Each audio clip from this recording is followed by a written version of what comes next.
What's up, everyone? Episode 8. I can't believe I have 8 episodes. It's pretty crazy. When I first started doing this, I can't even imagine now that I'm 8 episodes in. Thank you, everyone who subscribed. Thank you for those who watch. Thank you for those who follow me on TikTok, on YouTube. I appreciate it. Um, let's jump into it. Today, I'm going to talk about odds and betting on ourselves. I've been talking about it all week. While at the same time, I figured why not take a shot? I got this box of cards. It's the Topps Stadium Club 2024. And I also have the Top Series 1 2025. Now, I got these from Dwayne Reed, right around the corner.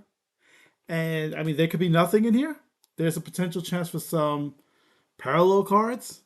There's some chrome cards. Could possibly be a signature card too. I mean, the odds are low, but it's still worth taking the chance. And again, that's what this episode is about. Um, I was thinking about odds, and I think about, there was this funny bit by Vicky Gervais, the comedian. For those who don't know, he's the one that created The Office. Very funny guy. He talks about the odds of us even being alive are like astronomical. The fact that, when our parents are, getting together, um, it was a race, with all the sperm. It was the one that gets to the egg was the one who won out and created us. For most of us, anyway. I guess there's some that could have been artificially inseminated. But that being said, either way, still same concept. So just the fact that we're here, we defied great odds. Um, and there's other things at play, like if you're born in the United States, you very lucky, regardless of what nationality, what color. If you're born in this country, you have a chance at success. More so than other countries. Some countries, there's no chance based on the way their class system is, based on the opportunity that there is. Now, that's not to say that everyone has the same odds. That, no. I think, depending on gender, depending on nationality, depending on pigmentation, depending on socioeconomic situation, uh, location, all those come into play to give you better odds. But still, born in this country, you have the opportunity to find success. Um, so, I look at all those different things. And for me even being here in this country, like, I mean, being alive and being in this country, it goes back to the early 1950s. And this is actually a story I found out not too long ago.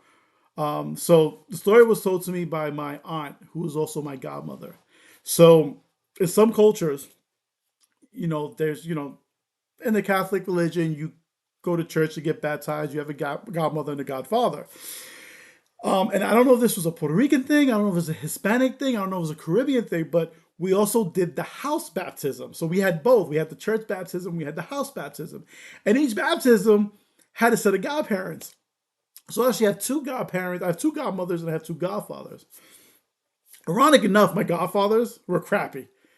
But my godmothers were incredible. It was my aunt and my cousin who still close to my cousin today. She's my godmother. I call her madrina.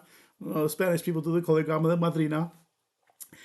And then my aunt, who was actually my cousin's mother, she passed away a few years ago. She was my titi madrina because she was my aunt and my godmother, so I call her titi madrina. So a few years before she passed, I would go down. She lived in Florida, and as she got older, she started dealing with a lot of medical issues. So I tried my best to go down and visit her at least once a year, just spend time with her because I understand that life is, man. There, there's no telling when life ends. So it's just try to make the most of it. And I try to make sure that I visit family that are close to me as much as I can. So I would visit her, and one of the last few times I visited her, she told me this story that I never knew, and it was how she came to the United States. So my family's from Puerto Rico. They're from Santurce, Puerto Rico, Puerto Rico, and my grandmother, my grandmother had 11 kids. So Titi Marina, she was the oldest living sibling of the 10 kids. I don't know if there was a few before her that had passed on already, but when she told me, and I believe she was like, I want to say she was 15 or 16 years old. She met this man who I believe was in the military and was stationed. I don't know if he was stationed in Puerto Rico, if he had to do base trade. I don't know whether he was in Puerto Rico. Met my aunt and was smitten with her. Now, my family was very poor in Puerto Rico, and my aunt liked him, but also wanted to get out of Puerto Rico. And she felt that maybe coming to the United States, coming to New York, she may have a chance to further her station, to have some success. And so she came back with him and ended up living with his mother while he was still in the military. And they ended up getting married. And I remember I was like, oh my God, but how old she was? This is a different time. We're talking about this is the 1950s. Very different time back then. They end up getting married. And then it's funny, in 1955, she gets, or 19, and then 1954 begins, she's pregnant. And at the same time, her mother, my grandmother, is pregnant in Puerto Rico with my mom. My mom was the youngest of 11 kids. And I remember grandmother had the, well, I remember what was told. My grandmother had the baby. And then it was my aunt who told my grandmother to come up, she had other kids, to come up to New York. I had to get out of Puerto Rico. So they end up moving. So my mom at 1 year old moves to New York City and they moved to the Bronx. And that's how like my family uprooted to the US and to New York. And it's kind of crazy to think about it. So it was my aunt who had the foresight that listen, my odds here of me doing anything is it's small. I need to do something. And she goes ahead and she falls in love with this guy, marries him, in New York and brings the family up there. And, I think about a lot of my family now where they are all over this country. And it's like, if it wasn't for her making that move, we may not have the lives that we have right now. I may not have the success I have right now. I may not even be here right now because then my mother may not met my biological father and I'm not here. So like it's crazy, but again, she saw the odds of how, and this is the question I asked, like, can you create your own luck? Because there is luck into it, because it doesn't mean it's going to happen, but there is some luck. And it was the luck that she was able to come here and able to be successful. And she had kids, and her kids, some of her kids became successful. My godmother, my mother, she became successful. She became a registered nurse, and she did it for many years, and now she's retired. And I have other family members who have done different things. My aunt, she now is retired upstate near Albany, has a house, chilling with her grandchildren. So like it amazes me because like I said, it's the odds. In the same way where I've spoken before in previous episode where my mother meeting my biological father, all because my stepfather, who was a husband, decided to do something stupid, and she just has a fling, not knowing she could get pregnant, and here I am. That doesn't happen. I'm not here. So the odds of me being here are astronomical. And then, I look at my life, and there was a point in my life where I was 15 years old. I had just gotten arrested for joyriding without a license. I was a high school dropout. And then I found out that I was going to be a parent, a dad. And, for someone who grew up poor in a low income area, um, whose last name ends in a vowel, while I'm light skinned, you could tell that there's some, there's some Latino-ness in this face. Um, but you wouldn't see success there. But this is where I go to talk about making your own luck. And one of the things I've always done in any situation is how can I move to the next level? And that's what I started doing with all jobs. My first job, I was working as a walking messenger, which this position doesn't even exist anymore because of technology. But there used to be back in the day, before emails, where like documents had to be sent from one place to another in Manhattan, and they would hire these messengers who would pick it up from one place and bring it to another. And they still have some bike messengers to this day, but they're very scant. Back in the day, it was a lot more. And usually people who got these jobs were people who were just out of school, not just out of school, just out of jail, or had no work experience. And I actually had to lie on my birth certificate because I was 16. I was going to be a dad, but it was hard to get a full time job. No one was hiring a 16-year-old. So I had to like change my birth certificate and change it from a 9 to a 7 to make it like I was 18 so I could be able to work. And I was working like 50, sometimes 60 hours a week just trying to make that money because it was commission. It was you getting paid per delivery. And but again, it was making my luck and I was trying to figure out, all right, how can I put myself in a better position? And I remember this one job I was in, so I ended up going from being like like an independent working messenger to then being put on a site. So you work in a company where they have messages that go out through a third party company, like they contract them. So I remember working in this place, and there was this dispatcher. Now, she was the person who was in charge of everything inside that messenger center. Then she had an assistant. He was the one that do it. He would do all the tickets up, give the tickets out to the people, and then there were all of us, the messengers.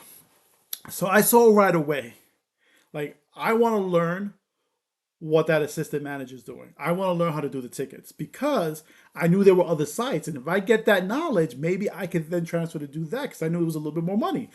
So I remember going to him and talk to him. And now I know in his head, he was like, you know what? I can have him do my work. I can sit back. I can relax. And listen, I was fine with that. Let me do all the work. You sit back, relax. So I learned how to do, I know how to work the system. So the person who was in charge, she from time to time would disappear, especially on Fridays, because she was an aspiring rapper, and sometimes she would go down to Philly because she had some shows. So she would disappear. She would tell him, "Listen, make sure you're in charge. Make sure everything goes smoothly. If anything happens, call me." Boom. Cool. So then he would go. He'd be in charge, and he had me doing all the work. So he would just lounge. That's fine. Like I said, my goal was to learn this system, so eventually I could get a job doing this in another place. One Friday, then now this was we're talking about this is the 90s, so this is when marijuana was still illegal. He decides to go smoke a blunt out. Now this is where what 24th Street in Manhattan and Park Avenue, Park Avenue South. He decides to go smoke. He gets arrested. So he's arrested. She's in Philly. I'm there by myself. I just handle it. I call her, like, listen, told her what happened. She's freaking out. I was like, listen, you don't worry about it. I got this. It's under control. I can handle this. Blah, blah, blah, blah. I'll let you know if anything goes off, but I will. And it went off without a hitch. Everything was beautiful. He ended up getting fired. I ended up getting his position. So it was great. And again, it was trying to look at how can I move up wherever I can, whether in another place, what can I learn? And I've always, every job I've go to, I always try to learn more than what was required of me. And it wasn't just show up like, oh, hey, look, I'm this. It was just for myself. Cause like, all right, because if I know, I always put myself as like I got to make myself valuable. And if I can know this, this, and this, it's going to make it harder for you to get rid of me if you know I could do all this. And maybe you can utilize me and maybe I can move up. I did that there. I did that when I worked in the vet practice. I started as front desk. I ended up becoming supervisor. I ended up becoming hospital manager. And again, it was, listen, part of it was luck. Part of it was luck in certain situations. Like at the vet practice, it was my cousin who was the manager there. And, she wanted someone there that, would help. And I came on and it was one of the best things that ever happened to me. So like I said, it's, you know, sometimes we may feel like, damn, our life, we're down on our luck. Why is everything so bad? Also understand that we're lucky to even be here. And if you're in the United States, you're a citizen of the United States, now more than ever, you have opportunities. And that's, listen, and that at the end of the day is what the Declaration of Independence is. It's the pursuit of happiness. And it's the pursuit of success. It's not guaranteed, but we all have the opportunity to get it. Like I said, some better odds than others. But sometimes you gotta make your odds. You gotta make your luck happen. And if you can take anything from me, no matter how old you are, old or young, look at what you're good at and figure out how can you monetize that. Um, there's so many tools now to learn things. I tell people, man, Google's your friend. There's a lot of information out there, but you can learn a lot of stuff. I'll give you a perfect example. I was supposed to do this video 2 hours ago, but my laptop was not working, the camera. I'm like, what the heck? And I'm looking at, and when I started searching, I Googled finally, I was like, why is it not working? Come to find out, I needed to download a driver. I was able to download it. It's working. This was after asking my son. He's, oh, check this. I did that. Still wasn't working. I had to go to the main Dell website to get it done. But what it was, I didn't let it stop me. I was continuing because I knew I had to get this video done. So really take a look, like I said, what value you have. Look how you can make that happen for yourself. Bet on yourself. And if you push and you strive, listen, sometimes it won't always come out the way you want it. But I've learned, I try to be that way my whole life and everything that I do. And I've had more luck go my way. And the question is it really luck, or is it because I was determined to try to get a positive outcome? Who knows? But we're going to go ahead now. That's my spiel for today. Thank you for listening. Now, we're going to open up some boxes. Here we go. Stadium 2024 Topps. Like I said, this could be nothing. What I do like about this, I've opened this one before, a different box. And it's different cards, different players, not just current players. So it's very interesting. But here we go. We have, opening up. I'll pop this down here. We have 8 packs, but they're like 4 or 5 cards a pack. So we'll do it real quick. We'll go to the first one. And we have Max Fried. I'm going to show you the first card. I'm going to see if there's any interesting one. Reggie Jackson. See, I'll tell you, we could go way back. Reggie Jackson. Played on that 1973 A's team that beat the Mets in the World Series. Bryce Harper, Jason Varitek, and Willie Stargell. Willie Stargell right there, who co-MVP with Keith Hernandez in 1979. Jason Varitek. I actually saw something on TikTok the other day where there was a fan wearing a Varitek t-shirt, and Varitek goes up to him. The guy has no idea that's Jason Varitek. It's the funniest thing. I wonder, if you're a fan of somebody, would you be able to recognize them when they came up right in front of you? Especially like a sports fan of somebody? All right, let's see. Next up we have Hideki Matsui. Nice. Mariano Rivera. Was this the Yankees pack? What the heck? Mariano Rivera. JT Realmuto. Reggie Jackson again, but this is like a Reggie Jackson refractor. Very pretty. And learn, his name is Honest Wagner. I thought it was Honus. It's Honest. I think it's Honest. Honest Wagner. Maybe I'm not saying it right. Reggie Jackson refractor. All right. Let's see. We're going to the next one. See what we got. We have Sean Murphy, Yogi Berra.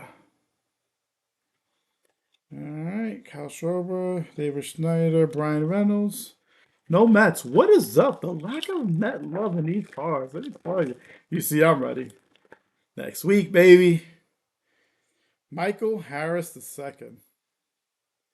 So Nimmo. Nimmo did that to him in the last, second to last game of the bracelet. Oh, got a Vlad Guerrero power pack card. The future Met right there. And Kyle Tucker. Okay.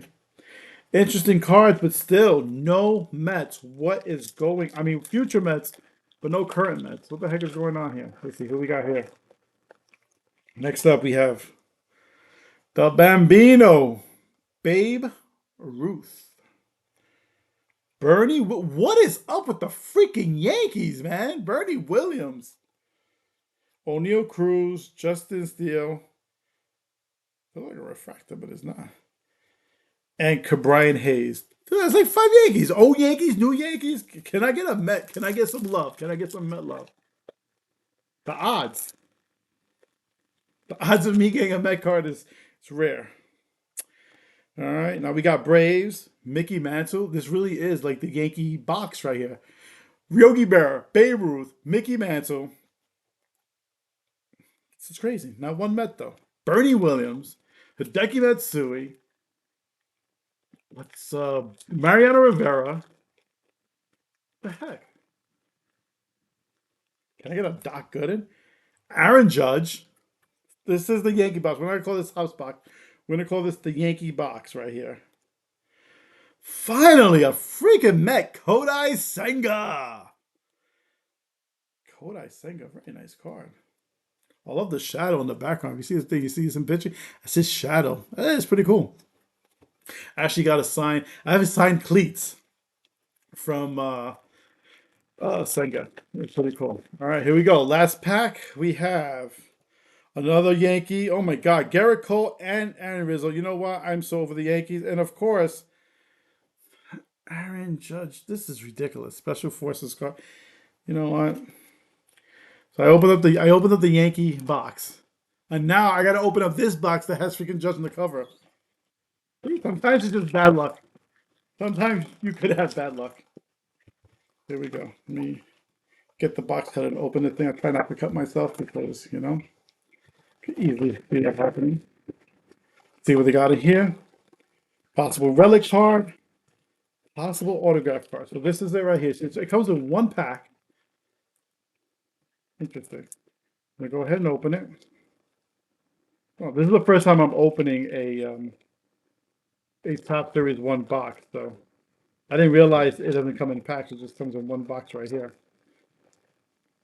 Be very careful here. Don't want to mess up the cards.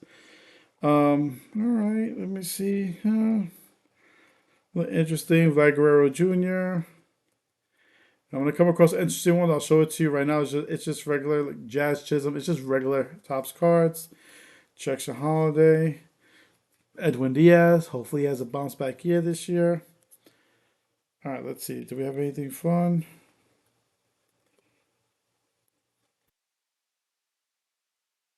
Thing so far. Okay, Grant McCray. Nope, Andrew Benintendi. So it looks like there's nothing. Hmm. See? And they have these cards turned around, so I wonder if there's something here. So let's see what we got here. We have a Ted Williams 35th anniversary. That's the old school. That's like a Topps from like 19. What year did they have that? It was like 1990, I think, or 92. Jose Ramirez, Paul Skeens. This is the stars of Shohei Ohtani, Bryce Harper,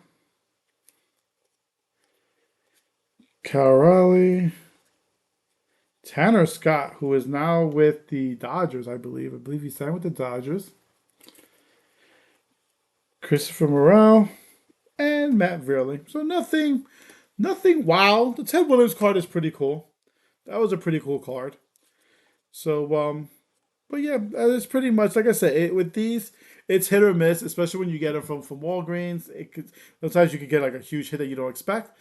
But yeah, I think the Ted Williams card is probably the coolest card that I got here. So like I said, if I could leave you with anything today, like I said, bet on yourself. If you're feeling stuck, or if you're feeling like listen, it doesn't matter how old you are, and that's the thing, because that's what I tell people. Like for me, it wasn't until I was 25 when I started started working on goals, on what I want to do successfully in life, professionally. And now I'm shifting to what I want to do that means a lot to me. And like I said, this is a big part of it. This podcast. So find what you love, make the luck for yourself, and listen, I wish you nothing but the best. Thank you for taking the time and listening to me open up. You have a good week. We'll talk next Thursday.